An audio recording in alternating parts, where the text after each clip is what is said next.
ज्यादा पेंशन के लिए कितने लोगों ने किया आवेदन? बंद होने से पहले शेयर बाजार में क्या हुआ? रिलायंस जियो ने खड़ी की क्या नई मुसीबत? और वैश्विक चुनौतियों के आगे क्या है भारत की स्थिति? आधार से जुड़ा क्या है नया अपडेट? जानेंगे तमाम सवालों के जवाब हम आज के मनी टाइम में। नमस्कार, मैं हूं वरुण। स्वागत है आपका आपके पसंदीदा prime time show money time में। कर्मचारी पेंशन योजना 1995 के तहत अधिक पेंशन पाने के लिए अब तक 1,20,279 कर्मचारियों ने ऑनलाइन आवेदन किया है। गुरुवार को संसद में ये जानकारी दी गई है।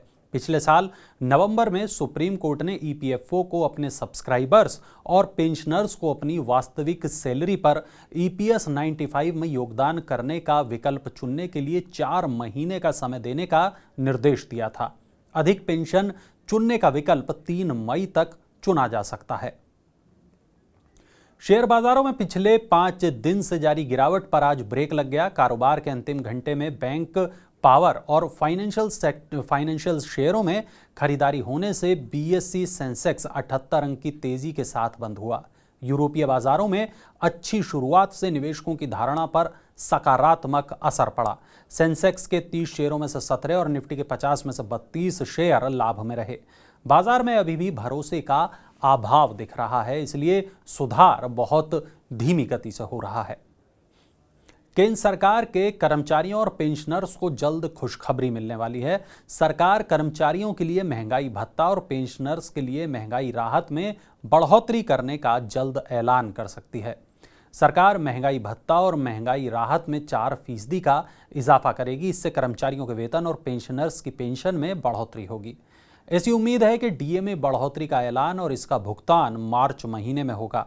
सरकार डीए में कर सकती है 4% का इजाफा। बढ़ती महंगाई से लड़ने में मदद करेगा ये बढ़ा हुआ महंगाई भत्ता। भारत वैश्विक वित्तीय बाजार में मौजूद उथल पुथल से आसानी से निपट लेगा।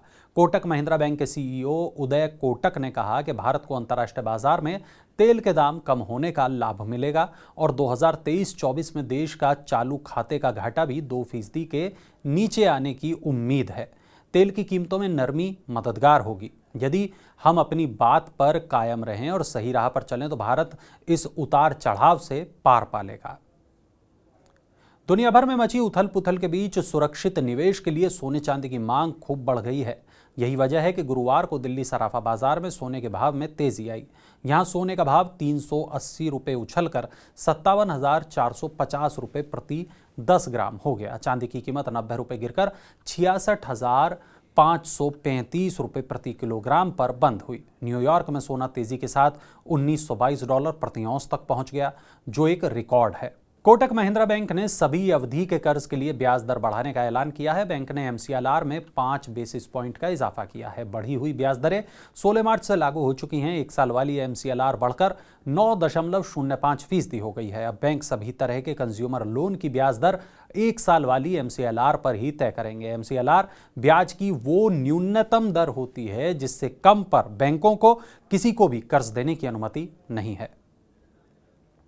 भारतीय विशिष्ट पहचान प्राधिकरण यानी यूआईडीएआई ने आधार दस्तावेज को अपडेट करने के लिए मुफ्त सर्विस देने की घोषणा की है। ये मुफ्त सर्विस ऑनलाइन पोर्टल पर ही मिलेगी। इससे पहले लोगों को आधार पोर्टल पर अपने दस्तावेजों को अपडेट करने के लिए 25 रुपये का भुगतान करना पड़ता था।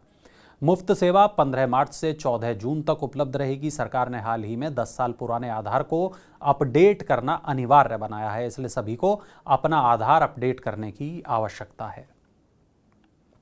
कोका कोला ने अपने कुछ उत्पादों के दाम घटाने की घोषणा की है। कंपनी ये कदम रिलायंस कंज्यूमर के 50 साल पुराने ब्रांड कैंपा कोला को लॉन्च करने के बाद उठाया है। सॉफ्ट ड्रिंक बाजार में रिलायंस के प्रवेश से प्रतिस्पर्धा बढ़ने की आशंका है। कोका कोला ने महाराष्ट्र, मध्य प्रदेश और तेलंगाना में अपने दाम घटा दिए हैं। जल्द ही अन्य बाजारों में भी दाम घटाए जा सकते हैं। सॉफ्ट ड्रिंक बाजार में प्रतिस्पर्धा बढ़ने से अन्य कंपनियां भी इस दिशा में कदम उठा सकती हैं, यानी इन गर्मियों में शायद आपको कोल्ड ड्रिंक कुछ सस्ती मिल सकती है। शेयर बाजार बीएसई और एनएसई ने बाबा रामदेव के नेतृत्व वाले पतंजलि समूह की कंपनी पतंजलि फूड्स लिमिटेड के प्रवर्तकों के शेयरों पर रोक लगा दी है। बीएसई और एनएसई ने पतंजलि आयुर्वेद लिमिटेड, आचार्य बालकृष्ण पतंजलि परिवहन और पतंजलि ग्रामोद्योग न्यास समेत 21 प्रवर्तक इकाइयों के शेयरों के लेन देन पर रोक लगाई है। ये रोक न्यूनतम सार्वजनिक शेयरधारिता के नियमों का पालन नहीं करने की वजह से लगाई गई है। और इस बड़ी कार्रवाई के बाद पतंजलि फूड्स ने सार्वजनिक हिस्सेदारी बढ़ाकर 25% करने के लिए अप्रैल में एफपीओ लाने की घोषणा की है। देश की अर्थव्यवस्था के अगले वित्त वर्ष 2023-24 में 6% की धीमी रफ्तार से बढ़ने की उम्मीद है।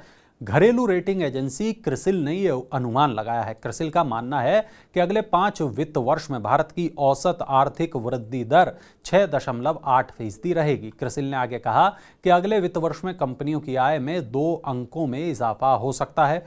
भू राजनीतिक घटनाक्रमों, लगातार ऊंची महंगाई दर और इसका मुकाबला करने के लिए ब्याज दरों में बड़ी बढ़ोतरी ने स्थिति को और अधिक निराशाजनक बना दिया है। अमेरिका में हालिया घटनाक्रमों के चलते वैश्विक स्तर पर अनिश्चितता बढ़ रही है। इसलिए सरकार, व्यवसायों और लोगों को वित्त, कारपोरेट तथा बचत खाते की योजना बनाते वक्त सुरक्षित मार्जिन बनाना होगा। मुख्य आर्थिक सलाहकार वी अनंत नागेश्वरन ने कहा कि आईएमएफ ने जनवरी में वैश्विक वृद्धि के जो अनुमान जताए थे वो पुराने हो चुके हैं। इसलिए अब सभी देशों को यह देखना होगा कि बीते हफ्ते अमेरिका में जो घटनाक्रम हुए उनका भरोसे पर बैंकों की कर्ज वृद्धि आदि पर क्या प्रभाव होगा। जनवरी में 12 कंपनियों ने आईपीओ से 478 करोड़ रुपए जुटाए हैं। इससे आईपीओ बाजार में सुस्ती का संकेत मिलता है। सेबी के ताजा आंकड़ों के मुताबिक 12 आईपीओ में से केवल 2 बड़े निर्गम थे जिन्होंने कुल 323 करोड़ रुपए जुटाए हैं। दूसरी ओर 10 एसएमई ने आईपीओ के जरिए कुल 155 करोड़ रुपए जुटाए हैं। इसकी तुलना में कंपनियों ने दिसंबर में आईपीओ से 5120 करोड़ रुपए जुटाए थे। 2021 में 63 कंपनियों ने आईपीओ से कुल 1.2 लाख करोड़ रुपए निवेशकों से जुटाए थे। डीएलएफ लिमिटेड ने गुरुग्राम स्थित अपनी रेजिडेंशियल प्रोजेक्ट में 3 दिन के भीतर 1137 लग्जरी अपार्टमेंट बेचे हैं। प्रत्येक फ्लैट की कीमत 7 करोड़ रुपए से ज्यादा है और इनकी बिक्री से कंपनी को 8000 करोड़ रुपए से अधिक का राजस्व मिला है। कंपनी 25 एकड़ की इस परियोजना में 5 टावर में 1137 4 बीएचके अपार्टमेंट बनाएगी, यानी 4 बीएचके अपार्टमेंट बनाएगी। हर टावर 38 मंजिल का होगा। ये जो टावर हैं इसमें लगातार बुकिंग हुई और बहुत तेजी से सिर्फ 3 दिन में तमाम फ्लैट्स बिक गए।